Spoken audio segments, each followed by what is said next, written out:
Next topic आपका है, हम लोग पढ़ रहे थे इनफर्टिलिटी, और इनफर्टिलिटी में उसका निदान कैसे करेंगे, उसके लिए एक विधि है सहायक जनन प्रौद्योगिकियां।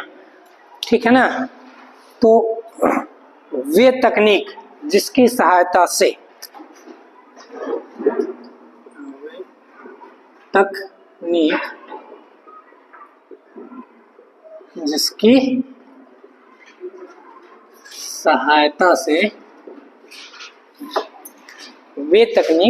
जिसकी सहायता से बाज दंपत्ति संतान उत्पन्न कर सकते हैं।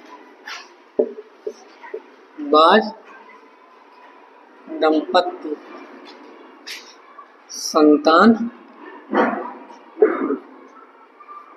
उत्पन्न कर सकते हैं, क्या कहलाती है? सहायक जनन प्रौद्योगिकी कहलाती है। ठीक, उन तकनीक को सहायक जनन प्रौद्योगिकी कहते हैं। उस तकनीक को सहायक जनन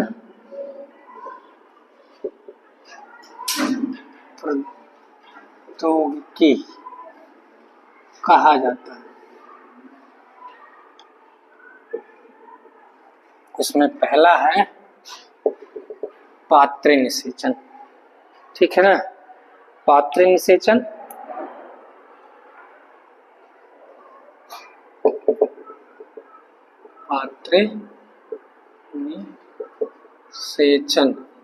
या इसी को कहते हैं टेस्ट ट्यूब बेबी, परख नली शिशु। परख नली शिशु क्या कहते हैं? परख नली शिशु, यानी कि IVF और द टेस्ट ट्यूब बेबी।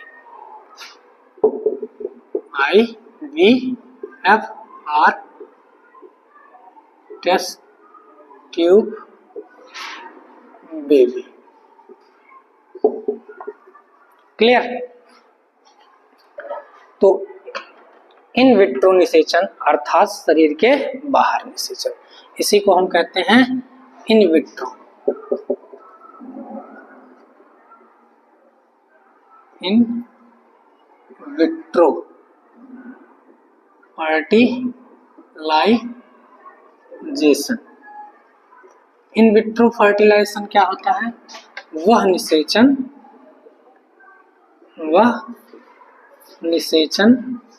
जो शरीर के बाहर कराया जाता है,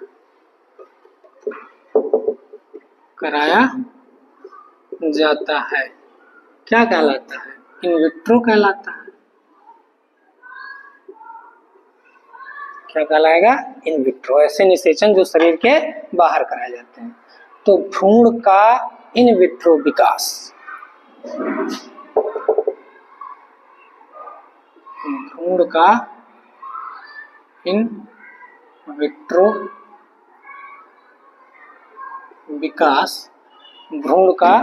विट्रो विकास तथा उसके बाद सामान्य स्त्री के गर्भाशय में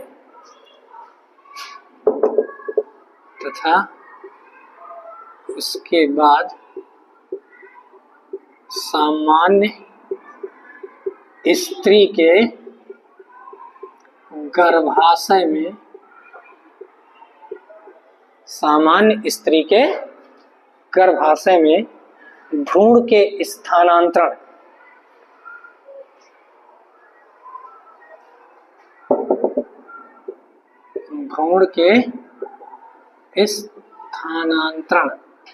या इसी को कहते हैं एम्ब्रियो ट्रांसफर। क्या कहते हैं? Embryo transfer. भ्रूण के स्थानांतरण या एम्ब्रियो ट्रांसफर की प्रक्रिया को परख नली शिशु कहते हैं। की प्रक्रिया को परख नली शिशु कहते हैं। परखनली शिशु। स्त्री के गर्भाशय में स्थानांतरित भ्रूण, स्त्री के गर्भाशय में स्थानांतरित भ्रूण, स्त्री के गर्भाशय में स्थानांतरित भ्रूण विकसित होकर सामान्य रूप से जन्म लेता है। विकसित होकर सामान्य रूप से जन्म लेता है। विकसित होकर सामान्य रूप से जन्म लेता है।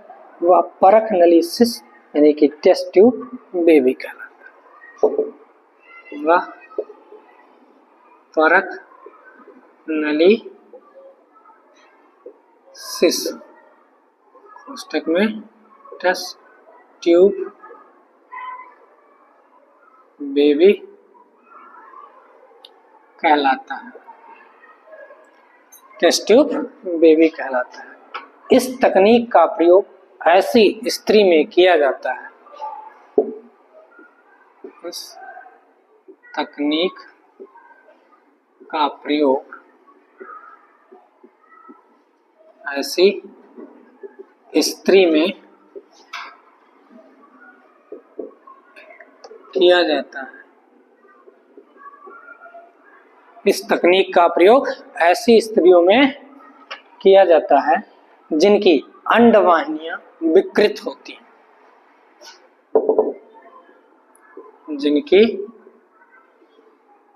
अंडवाहिनियां विकृत होती हैं, जिनकी अंडवाहिनियां विकृत होती हैं, जबकि अंडाशय व गर्भाशय सामान्य होता है। जबकि अंडाशय व गर्भाशय सामान्य होता है। अंडाशय व गर्भाशय क्या होगा? सामान्य होता है। या फिर उनके पतियों के वीर्य में, या फिर उनके पतियों के वीर्य यानी कि सीमेन में शुक्राणु नहीं होते।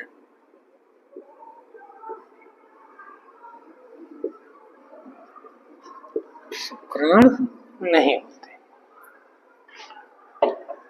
इस तकनीक में प्रयोगशाला में इस तकनीक में प्रयोगशाला में इस तकनीक में प्रयोगशाला में अनुरूपी दशा में युग्मनज बनाने के लिए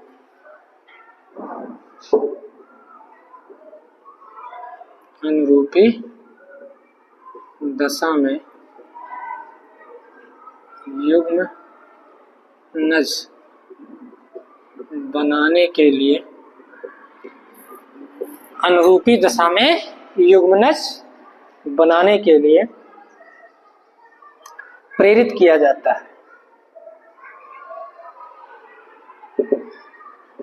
प्रेरित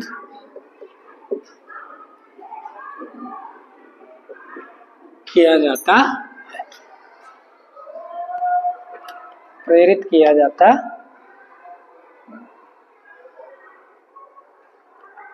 और इस युग्मनज या प्रारंभिक भ्रूण और इस युग्मनज और प्रारंभिक भ्रूण इस युग्मनज या प्रारंभिक भ्रूण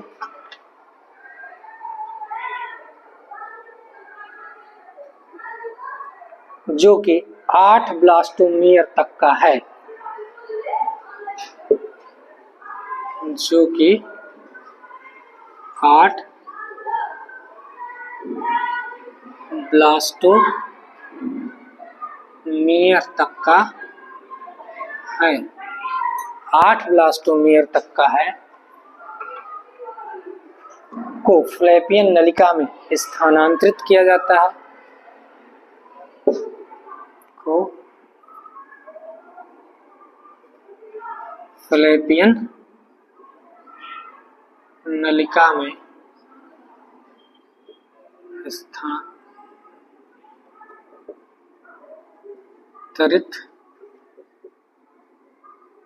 किया फ्लैपियन नलिका में स्थानांतरित किया जाता है। इसे हम युग्मनज अंतः इसे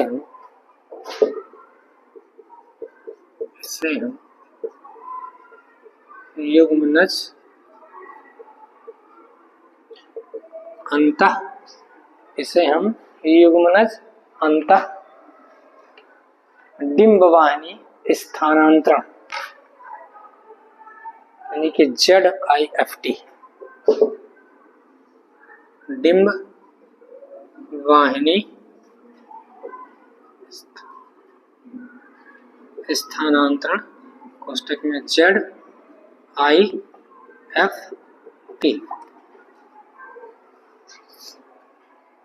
कहते हैं।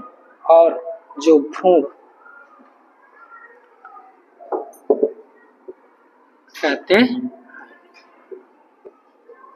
और जो भ्रूण 8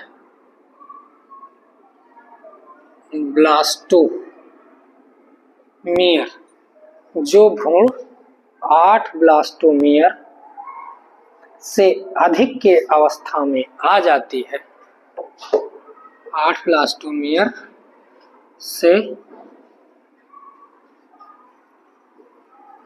अधिक की अवस्था में आ जाती है,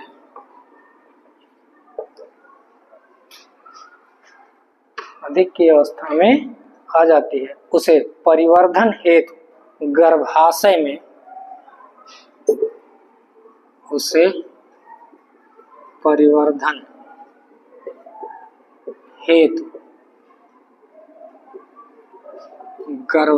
में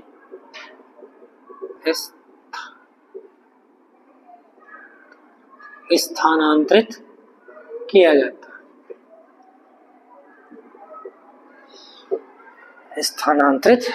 जाता है। अतः क्या होता है, इसे अंतः गर्भाशयी स्थानांतरण IUT, इसे अंतः गर्भाशयी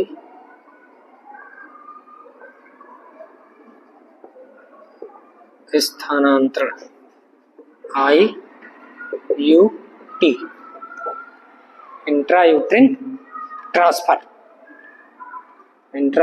ट्रांसफर कहते हैं।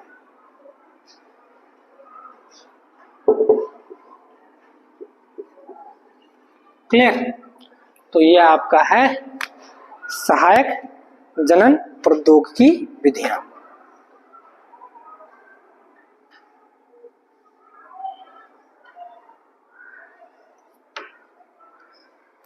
दो चीजें होती है, तो ZIFT होता है और एक GIFT होता है।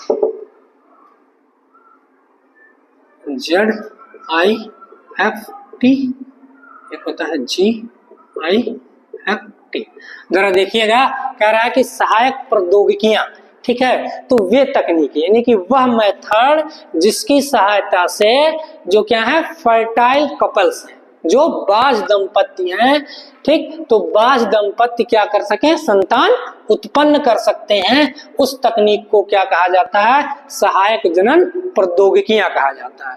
अर्थात सहायक जनन प्रौद्योगिकियां क्या हैं, वह ऐसी तकनीक हैं जिसकी सहायता से बाज दाम्पत्य भी यानी कि निसंतान माता पिता भी क्या हो सकते हैं, संतान पैदा कर सकते हैं। किस मेथड के द्वारा, सहायक जनन प्रौद्योगिकी विधि के द्वारा। समझ में आ रहा है, मैंने जकरे लड़के ना आए होते हैं भैया, तो यह मेथड के का पहले मान लीजिए ब्याह हो ही गए, 1 साल 2 साल 3 साल और लड़के ना आए होते हैं, तो वह क्या कर सकता है, सहायक जनन प्रौद्योगिकी विधियों का प्रयोग करके संतान प्राप्त कर सकता है। तो इसीलिए कह रहे हैं कि सहायक जनन प्रौद्योगिकी क्या है, यह एक ऐसा मेथड है जिसकी सहायता से बाज दाम्पत्य भी संतान उत्पन्न कर सकते हैं। इस मेथड को सहायक जनन प्रौद्योगिकी कहते हैं। तो इसमें आप देखिए, पहला है सहायक जनन प्रौद्योगिकी की विधियों में पहला है पात्रे निषेचन, या इसी को कहते हैं परख एनालिसिस, या इसी को कह रहे हैं IVF यानी कि टेस्ट ट्यूब बेबी, परख एनालिसिस या टेस्ट ट्यूब बेबी। तो जरा आप आइए यहाँ पर देखिए, टेस्ट ट्यूब बेबी कौन लेता है, ये है फीमेल रिप्रोडक्टिव ऑर्गन, क्लियर।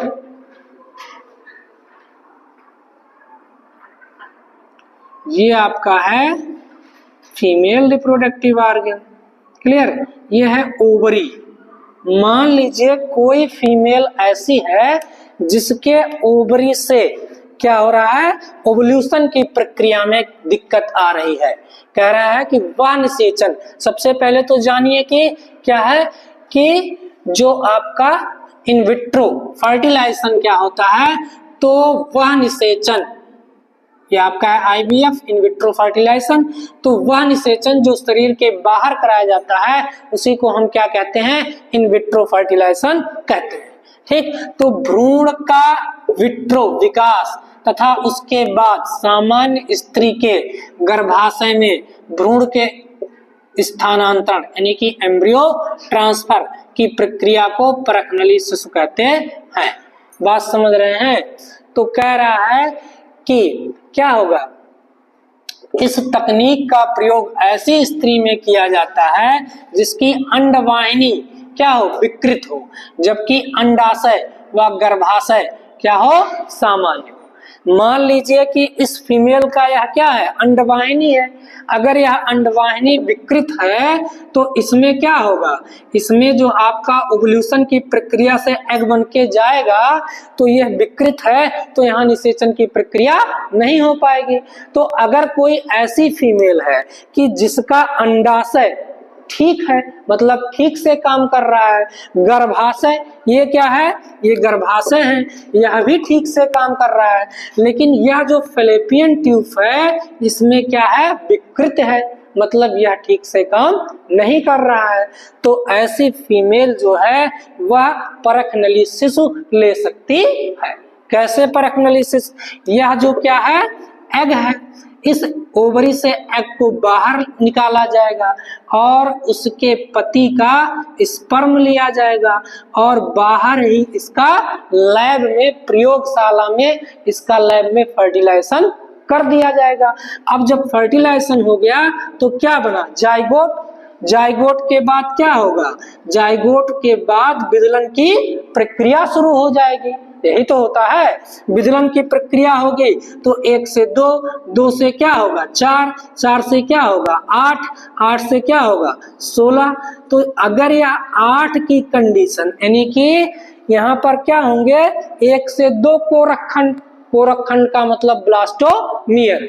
जब जाइगोट में विदलन की प्रक्रिया होती है तो यह जाइगोट क्या होता है, कोरक खंडों में बटता है, मतलब ब्लास्टोमियर में टूटता है। विदलन का हो, विदलन भैया, विदलन की बात कर रहे हैं, समसूत्री विभाजन है, यानी कि एक कोशिका 2 में टूटेगी। तो यहाँ विदलन की प्रक्रिया हो रही है तो 1 से 2, 2 से 4, 4 से 8 कोरक खंड, या उसी को इंग्लिश में कहते हैं ब्लास्टोमियर। तो अगर 8 ब्लास्टोमियर का यह भ्रूण है तो इस भ्रूण को क्या करेंगे, फिलिपियन में ट्रांसफर करेंगे। तो जब 8 ब्लास्टोमियर का होगा तो फिलिपियन में ट्रांसफर करेंगे, तो इसको कहते हैं ZIFT। क्या कहते हैं, ZIFT। क्लियर, यानी कि जाइगोट इंट्रा फिलिपियन ट्रांसफर, नाम याद रखिएगा, जाइगोट इंट्रा फिलिपियन ट्रांसफर। तो F फॉर हो गया फिलिपियन, T फॉर हो गया ट्रांसफर, ठीक, और Z फॉर हो गया जाइगोट। तो ये जाइगोट कितने स्टेज में है, इस जाइगोट में 8 ब्लास्टोमियर है। तो अगर 8 ब्लास्टोमियर वाले जाइगोट को ट्रांसफर किया जाएगा तो फिलिपियन में ट्रांसफर किया जाएगा, याद रखिएगा, ठीक।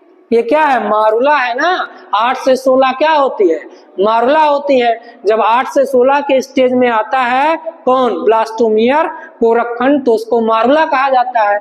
तो अगर इसको हम क्या करेंगे, इसको सदियों कहाँ ट्रांसफर करेंगे, फिलिपियन में ट्रांसफर करेंगे, ठीक। अब जब क्या हो जाएगा, 16 ब्लास्टोमियर यानी कि 16 कोरकखंड वाले जाइगोट को सीधे यूटर में ट्रांसफर किया जाता है, गर्भाशय में करते हैं तो उसको GIFT, gamete intra transfer Philippian कहते हैं, गैमीट इंट्रा फिलिपियन ट्रांसफर कहेंगे। दोनों चीजें याद रखिएगा, ZIFT तो जाइगोट इंट्रा फिलिपियन ट्रांसफर है और GIFT gamete intra Philippian transfer है। क्लियर, तो अगर जाइगोट को करेंगे तो फिलिपियन में करेंगे, किसको, जाइगोट को, और अगर गैमीट को करेंगे तो कहाँ करेंगे, गर्भाशय के अंदर ट्रांसफर करेंगे। क्लियर हुआ।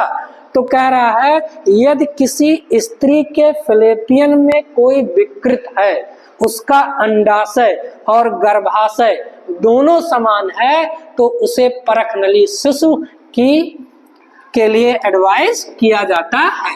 तो जरा देख लीजिए भ्रूण का इन विट्रो विकास, यानी कि इन विट्रो मींस बाहर की तरफ, ठीक है ना। देखिए वह निषेचन जो शरीर के बाहर कराया जाता है इन विट्रो कहलाता है। तो ये जो आपका क्या होगा, जो टेस्ट ट्यूब बेबी है उसमें फर्टिलाइजेशन कहाँ कराया जाएगा, शरीर के बाहर, कहाँ, लैब में।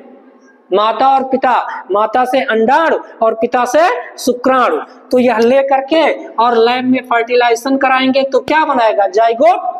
और इसी जाइगोट को या तो फिलिपियन में ट्रांसफर करेंगे या तो फिर गर्भाशय में ट्रांसफर करेंगे। तो वही कह रहा है कि भ्रूण का इन विट्रो विकास तथा उसके बाद सामान्य स्त्री के गर्भाशय में भ्रूण के स्थानांतरण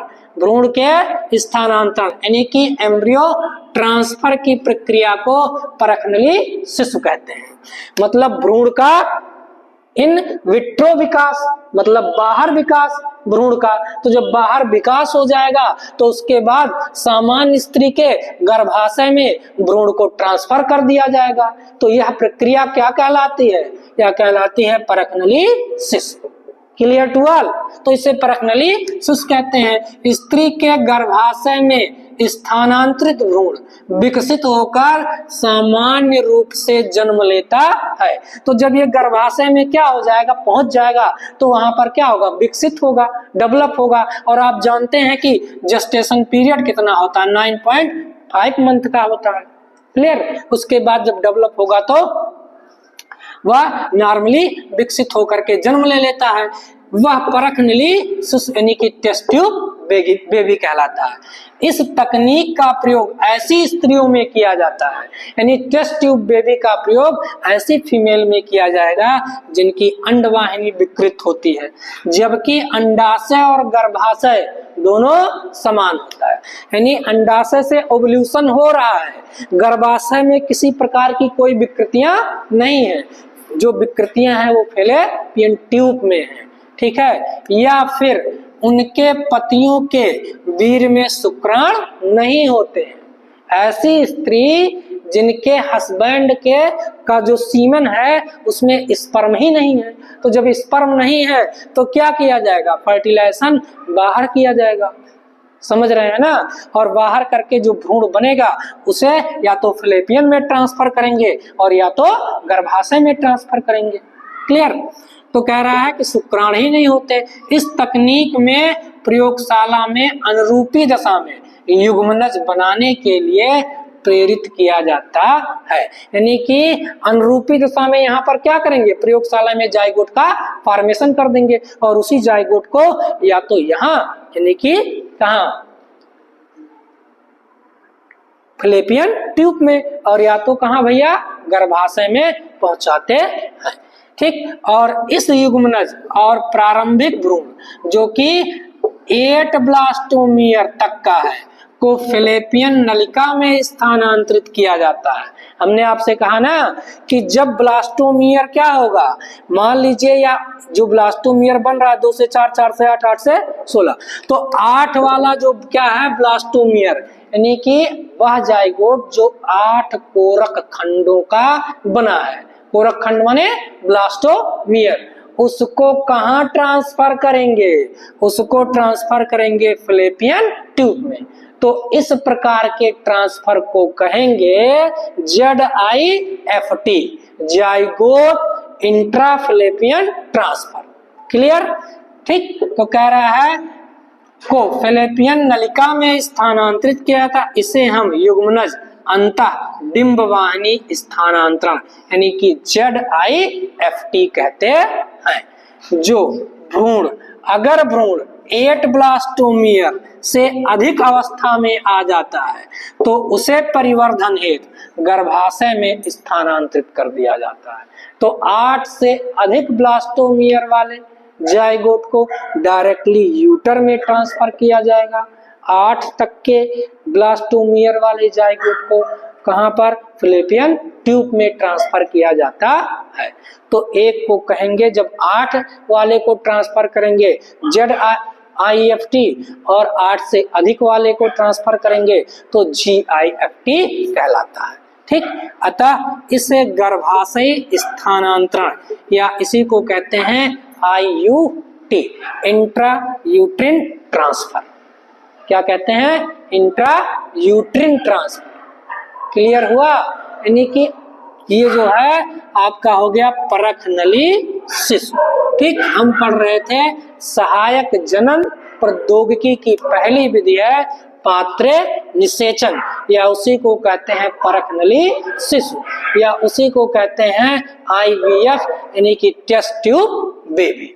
तो टेस्ट ट्यूब बेबी ऐसी स्त्रियों को सुझाया जाता है, इस तकनीक का प्रयोग ऐसी स्त्रियों में किया जाता है जिस स्त्री का अंडाशय ठीक हो, गर्भाशय भी सामान्य हो, लेकिन अंडवाहिनी विकृत हो, एक कंडीशन। दूसरी कंडीशन ये बनती है कि उसके हस्बैंड के सीमेन में स्पर्म ना पाए गए हों। तो जब सीमेन में स्पर्म नहीं पाए जाएंगे तो उसे भी इसी तकनीक का प्रयोग किया जाता है। यानी कि 2 कंडीशन में इस तकनीक का प्रयोग कर सकते हैं। क्लियर? कोई दिक्कत? ओके, आगे चलते हैं। दूसरा है आपका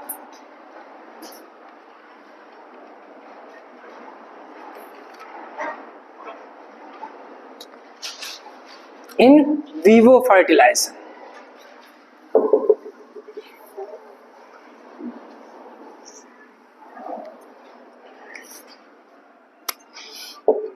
दूसरा है इन विवो फर्टिलाइजेशन।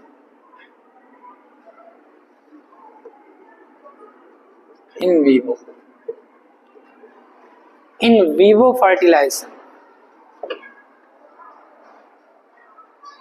यह विधि उन स्त्रियों के लिए प्रयोग किया जाता है, यह विधि उन स्त्रियों के लिए प्रयोग किया जाता है। यानी कि इस विधि का प्रयोग उन स्त्रियों के लिए किया जाता है जिनमें अंडाणु बनता है,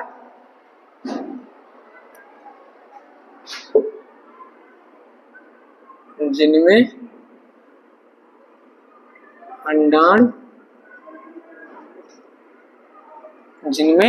अंडाणु बनता है एवं निषेचित भी हो जाता है, एवं निषेचित भी हो जाता है। परंतु क्या होता है, अंतररोपित नहीं हो पाता है, परंतु अंतररोपित नहीं हो पाता,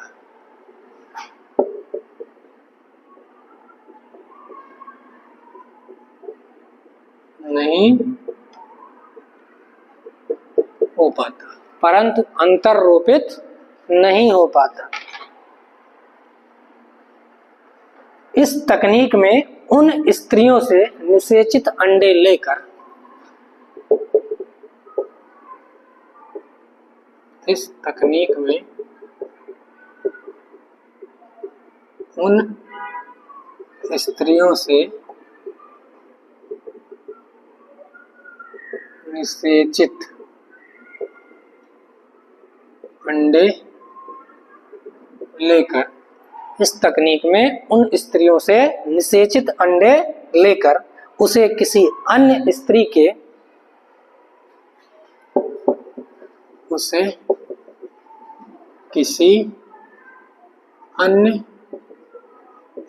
के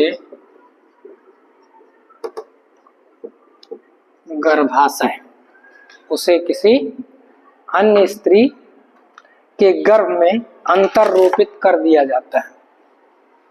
स्त्री के गर्भ में अंतररोपित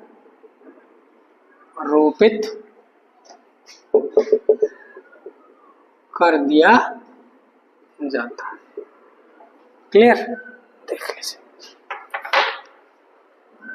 क्या कह रहा भैया, इन विवो फर्टिलाइजेशन। ठीक, दूसरा है इन विवो फर्टिलाइजेशन। तो इन विवो फर्टिलाइजेशन क्या है, यह विधि उन स्त्रियों के लिए प्रयोग में लाया जाता है जिनमें अंडाणु बनता है।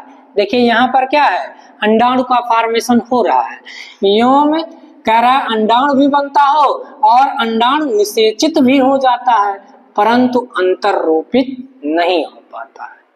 क्लियर? इसका मतलब हो गया कि ओवल्यूशन की प्रक्रिया से एग बन रहा है और एग फैलोपियन ट्यूब में आ रहा है, फैलोपियन ट्यूब में निषेचन की प्रक्रिया हो जा रही है, अर्थात अंडाणु निषेचित हो जा रहा है, लेकिन यह इम्बेडेड नहीं हो पा रहा है, यानी कि इनप्लांटेशन की प्रक्रिया नहीं हो पा रही है।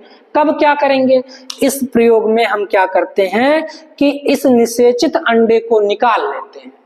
क्लियर? और निकाल करके किसी दूसरी स्त्री के गर्भ में उसको क्या कर देते हैं, अंतररोपित कर दिया जाता है। क्लियर? जिसे हम लोग कहते हैं इन विवो फर्टिलाइजेशन। क्या कहते हैं, इन विवो फर्टिलाइजेशन। इसी में सरोगेट मदर आती है।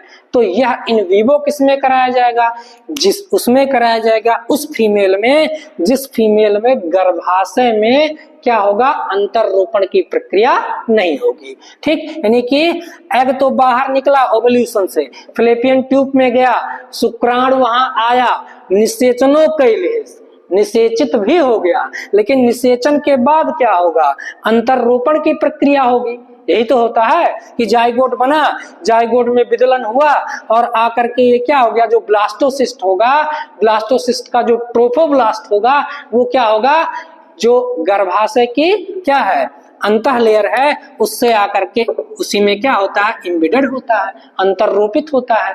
तो इसमें अंतररोपण की प्रक्रिया नहीं हो पा रही है। तब क्या करेंगे, यहाँ निषेचित अंडाणु को निकाल लेंगे यहीं से। ठीक, और निकाल करके उसको किसी दूसरी पार्टी में, यानी कि जो कोई दूसरी स्त्री है उसके गर्भ में डाल देते हैं। तो यह प्रक्रिया क्या कहलाती है, इन विट्रो फर्टिलाइजेशन कहलाती है। इन विवो, विट्रो नहीं कहलाएगी, इन विवो फर्टिलाइजेशन कहलाता है। ठीक, इसी में आपका है सरोगेट मदर। तो हेडिंग आप डाल सकते हैं, सरोगेट माँ, सरोगेट कुछ विशेष परिस्थितियों में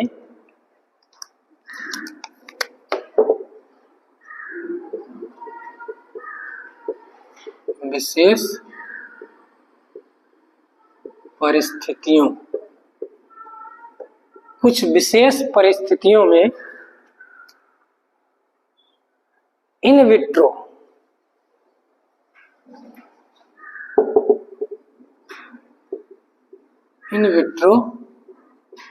निषेचन। इसमें क्या होता है, सरोगेट मां में कुछ विशेष परिस्थितियों में इन विट्रो निषेचित अंडाणु व इन विवो निषेचित अंडाणुओं को इन विट्रो निषेचित अंडाणु या इन विवो निषेचित अंडाणु, ठीक है ना। इन विवो निषेचित अंडाणु को परिपक्व होने के लिए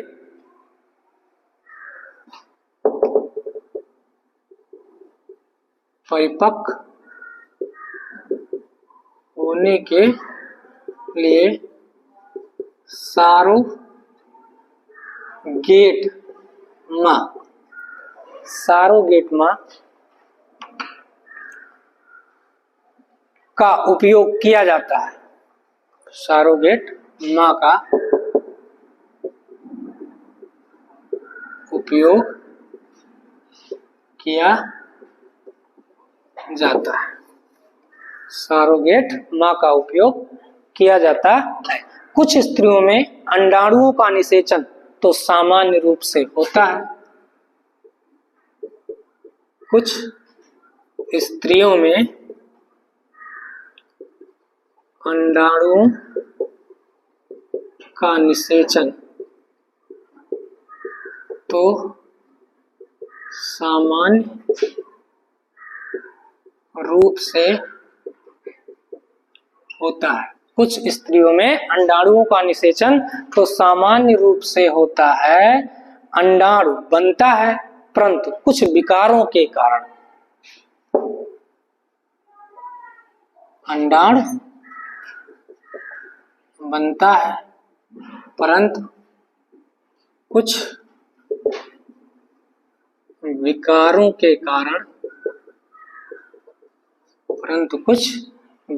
के कारण भ्रूण का परिवर्धन नहीं हो पाता। भ्रूण का परिवर्धन नहीं हो पाता। भ्रूण का परिवर्धन नहीं हो पाता।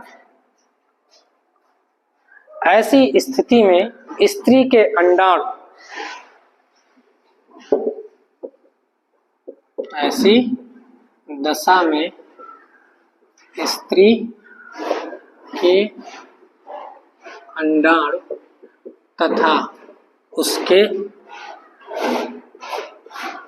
पति के शुक्राणु, स्त्री के अंडाणु व उसके पति के शुक्राणु का कृत्रिम निषेचन कराया जाता है। शुक्राणु का कृत्रिम निषेचन कराया जाता है। कृत्रिम निषेचन कराया जाता है।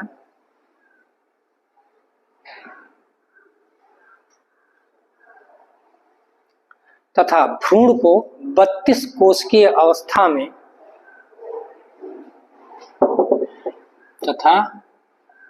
भ्रूण को 32 कोशिकीय अवस्था में किसी इच्छुक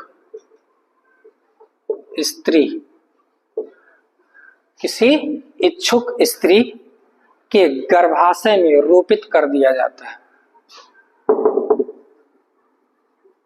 गर्भाशय में रोपित कर दिया जाता है। इच्छुक स्त्री के गर्भाशय में रोपित कर दिया जाता है। यह स्त्री सरोगेट मां कहलाती है।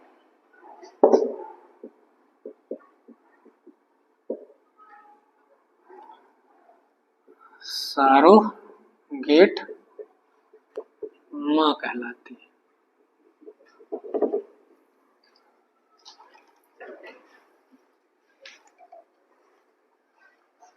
सरोगेट मां कहलाती है तथा भ्रूण के पूर्ण विकसित होने पर शिशु को जन्म देती है। तथा भ्रूण के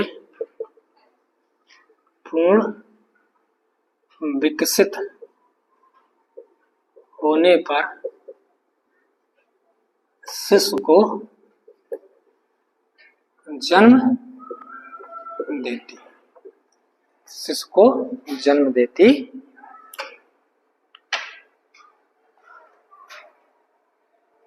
मनुष्य के साथ साथ पशुओं में भी इस प्रक्रिया द्वारा मनुष्य के साथ साथ पशुओं में भी मनुष्य के साथ साथ पशुओं में भी इस प्रक्रिया द्वारा शिशु उत्पन्न कराया जाता है। इस प्रक्रिया द्वारा शिशु उत्पन्न कराया जाता। ये हो गई सरोगेट मदर। क्लियर? देख लीजिए सरोगेट मदर क्या होती है। कह रहा है कि कुछ परिस्थितियों में इन विट्रो निषेचित अंडाणु या इन विवो निषेचित अंडाणु का परिपक्व होने के लिए सरोगेट मां का उपयोग किया जाता है। हमने बताया ना कि जब क्या होगा, अंडाशय से अंडाणु निकल रहे हैं, वह निषेचित भी हो जा रहा है और निषेचित भी हो जा रहा है, लेकिन अंतःरोपण की प्रक्रिया नहीं हो रही है। ठीक, तो जब अंतःरोपण की प्रक्रिया नहीं हो पा रही है, इसका मतलब हो गया कि यहाँ पर जो मदर है उस मदर का अंडाशय क्या है, अंडाशय सही है। ठीक, और क्या सही है, फेलोपियन भी सही है। क्लियर? क्योंकि अंडाशय से ओवल्यूशन होकर के एग आया, फेलोपियन में क्या हो गया, इस अंडाणु का निषेचन हो गया। यह दोनों चीजें सही हैं। तो क्या गड़बड़ हो गया है, गर्भाशय का गड़बड़ है। बता रहे हैं ना कि यह देखा जाएगा कि विकृतियां किस स्टेज पर आ रही हैं। तो गर्भाशय गड़बड़ है, यानी कि गर्भाशय में विकृतियां हैं। गर्भाशय क्या कर रहा है, इम्प्लांटेशन नहीं कर पा रहा है। तो जब इस मां का गर्भाशय इम्प्लांटेशन नहीं कर पा रहा है, उस कंडीशन में क्या किया जाएगा, इस मां का यह निषेचित अंडाणु, ठीक, या इस मां का या क्या करेंगे, एग बाहर लेंगे, इसके पति का यानी कि इसके पति का स्पर्म भी लेंगे बाहर और लैब में इनका फर्टिलाइजेशन करा देंगे। अब फर्टिलाइजेशन करा करके क्या करेंगे, फर्टिलाइजेशन कराने के बाद किसी डोनर यानी कि जो इच्छित स्त्री होगी, अपनी इच्छा से, कुछ लोग क्या होते हैं कि कहते नहीं है इसको, कोख खरीदना एक तरीके से, ठीक है, तो बड़ी मात्रा में ऐसी चीजें लोग करते हैं। किसी किसी मूवी में आपने इस चीजों को देखा होगा। तो वही कह रहा है कि इसमें क्या करेंगे कि अब माता यही है, पिता यही है, ठीक, तो माता का अंडाणु और पिता का शुक्राणु, लेकिन चूंकि माँ के यूटर में क्या है, समस्या है, तो इसलिए किसी दूसरी इच्छित स्त्री को जो स्वयं की इच्छा से उसे ढूंढा जाता है, उससे बातचीत की जाती है और अगर वह तैयार हो जाती है तो इस जायगोट को, जो कि क्या होगा, 32 कोशिकीय वाला ब्लास्टोमियर होगा, उसके गर्भाशय में ट्रांसफर कर दिया जाता है और फिर वह उसी गर्भाशय में वह शिशु परिपक्व हो जाता है और फिर जेस्टेशन पीरियड के बाद उस शिशु का जन्म हो जाता है। तो इस मदर को, ये जो बी पार्टी है, दूसरी पार्टी है, ये माँ क्या कहलाएगी, सरोगेट मदर कहलाएगी। बात समझ में आ रही है? देख लीजिए, कह रहा है कुछ स्त्रियों में अंडाणु का निषेचन तो सामान्य रूप से होता है, अंडाणु बनता है, परंतु कुछ विकारों के कारण भ्रूण का परिवर्धन नहीं हो पाता, भ्रूण का परिवर्धन नहीं हो पाता। ऐसी दशा में स्त्री के अंडाणु और उसके पति के शुक्राणु का कृत्रिम निषेचन कराया जाता है। यानी अंडाणु तो बन रहा है, लेकिन कुछ कंडीशन ऐसी आ जा रही है कि भ्रूण का परिवर्धन नहीं हो रहा है, एम्ब्रियो का डेवलपमेंट नहीं हो पा रहा है। तो जब एम्ब्रियो का डेवलपमेंट नहीं हो पा रहा है तो ऐसी दिशा में उस स्त्री का अंडाणु लेंगे और उसके पति का शुक्राणु लेंगे और कृत्रिम निषेचन कराते हैं। कहाँ? लैब में। और जब भ्रूण 32 कोशिका का हो जाता, हमने आपको बताया था ना कि 16 से 32 ये क्या कहलाएगा? 16 से 32 क्या कहलाएगा? ब्लास्टोमियर, या इसी को कहते हैं ब्लास्टोसिस्ट। क्लियर? बात समझ रहे हैं ना? तो ब्लास्टोसिस्ट कहते हैं। तो ये जो 32 कोशिका का होगा, यानी कि भ्रूण को 32 कोशिकीय अवस्था में किसी इच्छुक स्त्री के गर्भाशय में रोपित कर दिया जाता है। तो यह इच्छुक स्त्री सारोगेट मां कहलाती है। क्लियर? क्या कहलाएगी? सारोगेट मां कहलाती है। तथा भ्रूण के पूर्ण विकसित होने पर शिशु को क्या करती है? जन्म देती है। एंशियंट युग से ही चला हो, तो महाभारत देखे हो, बलराम का जन्म ऐसे ही हुआ था, सारोगेट मदर के द्वारा। देवकी के कोख से जो है जायगोट निकाल करके कहाँ ले गए थे, मुझे बहुत कहानी याद नहीं है, शायद अब हमको पता नहीं कि बलराम की मदर का क्या नाम है, लेकिन इस प्रक्रिया में जो है वो यह प्रक्रिया बहुत दिनों से चली आ रही है। तो वास्तव में बलराम क्या थे?